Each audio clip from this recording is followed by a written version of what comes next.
एक समय की बात है। एक छोटे से गांव में एक भाई बहन रहते थे जिनका नाम रोहन और राधा था। रोहन बड़ा भाई था और राधा उसकी प्यारी छोटी बहन। दोनों का रिश्ता बहुत ही मजबूत और प्रेम पूर्ण था। राधा को हर साल रक्षाबंधन का इंतजार रहता था, जब वह अपने भाई की कलाई पर राखी बांधती और रोहन उसे वचन देता कि वह हमेशा उसकी रक्षा करेगा। इस साल रक्षाबंधन के कुछ दिन पहले गांव में एक अजीब घटना घटी।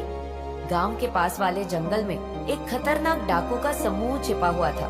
वे लोग गांव में लूटपाट करने की योजना बना रहे थे।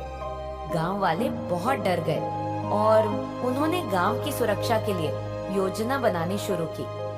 रोहन, जो हमेशा अपने गांव के लिए कुछ करने को तैयार रहता था, ने गांव वालों के साथ मिलकर एक योजना बनाई।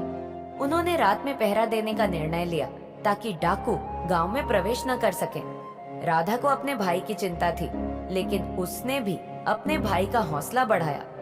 रक्षाबंधन का दिन आया और राधा ने रोहन की कलाई पर राखी बांधी। उसने अपने भाई से कहा, भैया, तुम हमेशा मेरी रक्षा करते हो। इस बार मैं तुम्हारी रक्षा के लिए प्रार्थना करूंगी। रात को जब रोहन और गांव वाले पहरा दे रहे थे, तभी डाकुओं का समूह गांव में घुसने की कोशिश करने लगा। रोहन ने साहस दिखाते हुए डाकुओं का सामना किया, लेकिन डाकू अधिक संख्या में थे और वे हथियारों से लैस थे। रोहन और गांव वाले मुश्किल में पड़ गए। तभी राधा को एक विचार आया। उसने अपने घर की छत पर चढ़कर ढोल बजाना शुरू कर दिया। ढोल की आवाज सुनकर गांव के और लोग जाग गए और वे भी रोहन की मदद के लिए दौड़ पड़े। गांव वालों की एकजुटता और साहस देखकर डाकू घबरा गए और भाग खड़े हुए। गांव वालों ने राधा की तारीफ की और रोहन ने अपनी बहन को गले से लगा लिया।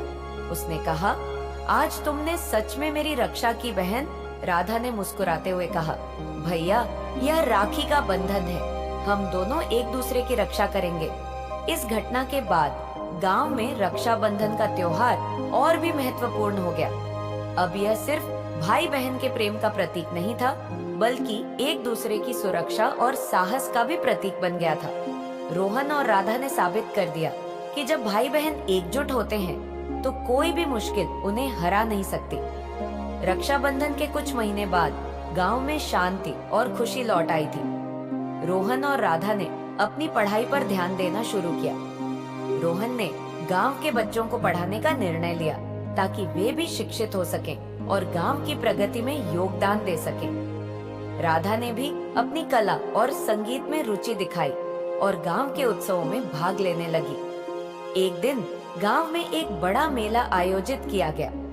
मेले में हर कोई खुश था और उत्साह से भरा हुआ था। राधा ने अपनी कला का प्रदर्शन किया और रोहन ने बच्चों को कहानियां सुनाई। मेले में सभी लोग एक दूसरे का साथ देकर खुशियां बांट रहे थे। गांव के सरपंच ने रोहन और राधा को मंच पर बुलाया और उनकी बहादुरी और एकजुटता के लिए उन्हें सम्मानित किया। सरपंच ने कहा, रोहन और राधा ने हमें सिखाया है कि सच्चा प्रेम और एकजुटता किसी भी मुश्किल का सामना कर सकते हैं।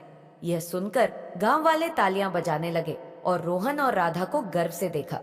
उन्होंने अपने गांव को एक नई दिशा दी थी और उनके प्रयासों से गांव में शांति और समृद्धि आई थी। रक्षाबंधन का त्योहार अब सिर्फ एक दिन का नहीं रहा, बल्कि ये पूरे साल भर मनाया जाने वाला एक अनोखा बंधन बन गया। रोहन और राधा की कहानी ने गांव वालों को यह सिखाया कि भाई बहन का रिश्ता सबसे मजबूत और अनमोल होता है। और इस तरह रोहन और राधा ने अपने प्रेम और साहस से गांव को एक नई दिशा दी और रक्षाबंधन के अद्भुत बंधन को हमेशा के लिए यादगार बना दिया। दोस्तों, अगर इस कहानी से आप लोगों को कुछ सीखने को मिला हो, तो कृपया कमेंट में जरूर बताइए। और अगर आपको ऐसी और कहानियां सुननी हैं, तो कृपया हमारे चैनल को सब्सक्राइब कर लीजिए।